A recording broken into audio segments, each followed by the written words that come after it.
За энэ удаагийн видеогоор энэхүү бодлогыг бодъё. Хоёр параллел хавтгаад 12 вольтын батарей холбожээ гэж. За энэ хоёр хавтгай параллел ялцсууд байна. За энэ ялцсан хооронд 0.2 г маастай нэмэх 2 нанокулон цэнэгтэй тоосонцор орж ирсэн бол тоосонцрын хөдлөх хурдтгал болон траекторыг ойролцоолон зурагч. За дээд тэнцүү 10 см хавтгай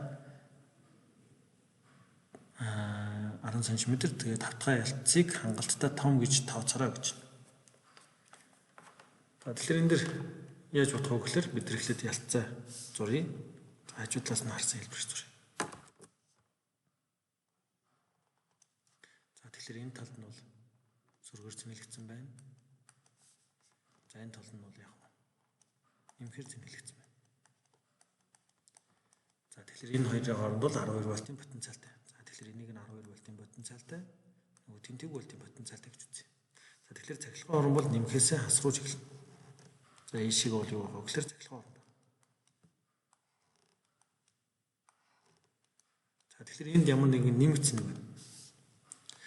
Эсвэл за тоосонцор ямар нэгэн ийм нэмэгдсэн нэг юм байна. За энэ нэм гэсэн маастай. За тэгэхээр энд ингээд ороод ирэнгүүд юу болчих вэ гэхээр за анх орж ирэхдээ бол анхны хурдыг хэвдүүлээ тэг гэж саная. За тэгэх юм бол энэ дээр бол траекторны бол хөглөр хүндийн хүч доошоо эмжи үйлчлэнэ. За тэгээ цахилгаан орны зүгээс хүч үйлчлэнэ. За цахилгаан орны зүгээс үйлчлэх хүч маань бол F тэнцүү Q гүрчин E байдаг. За тэгэхээр энд бол юу болох вэ гэхээр нэмэгдсэн нэг учраас энэ цахилгаан орны дагуу хөдлөнө. За энд бол яг хөглөр Q гүрчин E гэсэн хүч үйлчлэнэ гэсэн үг. За энэ хоёр хүчний үйлчлэлээр энэ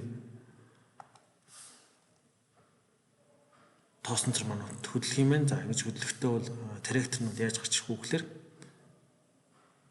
нэг ийм хүм маягтай гарч ирнэ. Юусны хоёр тал руугаа хурдсан маягтай гарч ирнэ гэсэн үг. За ингэж хурдсаж болно. Эсвэл ерөнхийдөө бол яг үйлчлэх хүчнүүдийн нийлбэр за энэ чиглэлтэй байлаа гэхэд энэний дагуу ингээд яг хурдсан хөдлөнө гэсэн үг. Хоёр тал руугаа хоёулын руу хурдталтай харагдана. За тэгэхээр яг саяны траектор бол биш. Одоо саяны ингээд зурчих юм бол доошоо үйлчлэх хүчтэй. За тэгээд ийшээгээ тогтмол хурдтай тохиолдолд бол ингээд зурагдана. Нэгсний шидэгцэн бий хөдлөө шиг. За тэгэхээр энэ хоёр хүчний нийлбэрийн дагуу бол яг үгээр ийшээ хөдлөнө гэсэн үг. За тэгэхээр траектор бол яг энэ чиглэлийн дагуу нийлбэр хүчний дагуу байна гэсэн үг. За тэгэхээр нийлбэр хүч маань юу болж байгаа гэхээр F тэнцүү mg болон QE-ийн нийлбэр байна гэсэн үг. QE-ийн вектор нийлбэр. Энүүний дагуу нийлбэр хүч үйлчлэнэ гэсэн үг. За тэгэхээр эндээс хэдүүлээ хурдтгалаа олъё. За хурдтгал олно гэдэг маань бол юу болох вэ гэхээр эндээс бол Y тэнхлийн дагуу хурдтгал X тэнхлийн дагуу гэсэн хоёр хурдтгал гарч байна. За юу болох вэ гэхээр бид нэр дээшээ чиглэлийг Y за хаашаа чиглэлийг X гэхэд аваад үзье. X. За тэгэх юм бол X чиглэлийн дагуу цахилгаан орны хүч байна. За тэгэхээр Fx тэнцүү QE за Fy тэнцүү сөрөг mg байна гэсэн. За сөрөг гэдэг нь дээшээ чиглэлийг Y гэж авсан учраас сөрөг болж байгаа. За тэгэхээр энэ тоосонцор маань бол X-ийн дагуу хурдтгалтай. За тэгэхээр X-ийн дагуу үйлчлэх хүч маань ганцхан цахилгаан орны зүгээс үйлчлэх хүч байна. Тэгэхээр MAX тэнцүү QE байна гэсэн. За тэгвэл Y тэнхлийн дагуу гэхээр MAY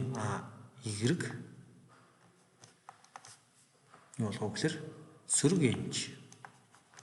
Тэгэхээр бидний мэдэх хурдтгал маань бол юу болох вэ гэхээр X тэнхлийн дагуу за тэгээд Y тэнхлийн дагуу хурдтгалуудын нийлбэр байна. Тэгэхээр бүрэн хурдтгалыг олно гэдэг маань AX-ийн квадрат нэмгэн AY-ийн квадрат язгуур дор оруулна гэсэн үг. Тэгэхээр бид энэ дээр бол AX болон AY-ыг олно.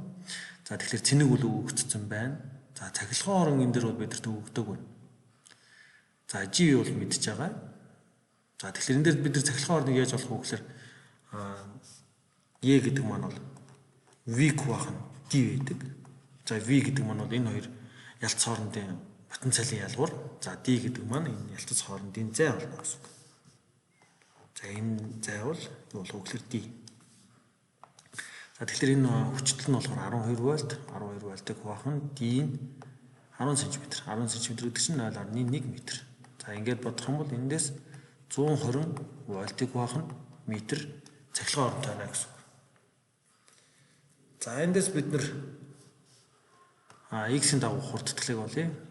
X гэх юм бол QE хуваах нь m байна гэсэн үг. За энэ дээр орлуулчих. За x тэнцүү Q гэдэг маань 2-ыг үржих нь 10-ын хасах 9 зэрэгт кулон. За V гэдэг маань 120 вольтыг хуваах нь метр. За хуваах нь масс нь 0.2 г гэж. За 0.2 г гэдэг маань бол килограмм руу шилжүүлэх хэрэгтэй. За тэгвэл m тэнцүү 0.02 г гэдэг чинь юу болж байгаа гэхээр 2-ыг үржих нь 10-ын хасах 3 зэрэгт грамм гэсэн үг. За килограмм гэдэг чинь юу болж байгаа гэхээр дахиад 1000 төржүүлээд 1000 хуваах буюу 2-ын хасах 6 зэрэгт килограмм болно гэсэн үг. За ийм масстай. За тэгэхээр 2-ыг үржих нь 10-ын хасах 6 зэрэгт килограмм. За эндээс бол юу болж байгаа гэхээр 10-ын хасах 6 нь энтэй хураагдсан бол хасах 3 зэрэгт. За 2 2-тойгоо хураагдлаа. За тэгэх юм бол эндээс x-ийн дагуу хурдтгал нь 120-ыг үржих нь 10-ын хасах 3 зэрэгт буюу 0.12 ийм метр секунд квадрат хурдтгалтай гарч ирнэ гэсэн x. За тэгвэл y-ийн дагуу хурдтгал юу болох вэ гэхээр y маань ерөөсөө сөрөг g байна гэсэн. За бид нар энийг мэднэ тийм үү? Хасах 981 метр секунд квадрат. За юм байна гэсэн. За тэгэхээр эндээс бол юу болчих вэ гэхээр бид нар бүрэн хурдтгалыг олох юм бол тэнцүү 0.12-ийн квадрат за нэмэх нь 981-ийн квадрат язгуурдар болчихно гэсэн үг. За эндээс бол бодох юм бол 0.12 гэдэг маань 981-ийн хажууд бол маш бага учраас за энийг квадрат зэрэг дэвшүүлээд за эндээс язгуураа аваад бодоход бараг өөрөө ойролцоогоор 981-ийг орох байна. 981. За 81 магадгүй тэг 7 болж байгаа л да. Уул нь. Гэтэ энэ нэг бол бараг тооцохгүй байж болно. 81 нэг ч юм уу. За тэгэхээр ийм ойролцоогоор ийм метр секунд квадрат хурдтгалтай байна гэсэн үг. Бараг 981. За энэ дээр нэг юм ярихад бол энэ ялцыг бол хангалттай том гэж үзээрэй гэсэн.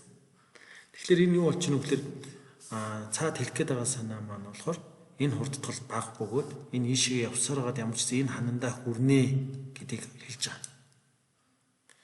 Нэгс нь ингээд хэрэг жижигхэн байсан бол энэ ялцнаасаа гараад явах нь унчиж болно. Энд хүрэхгүй гэсэн үг.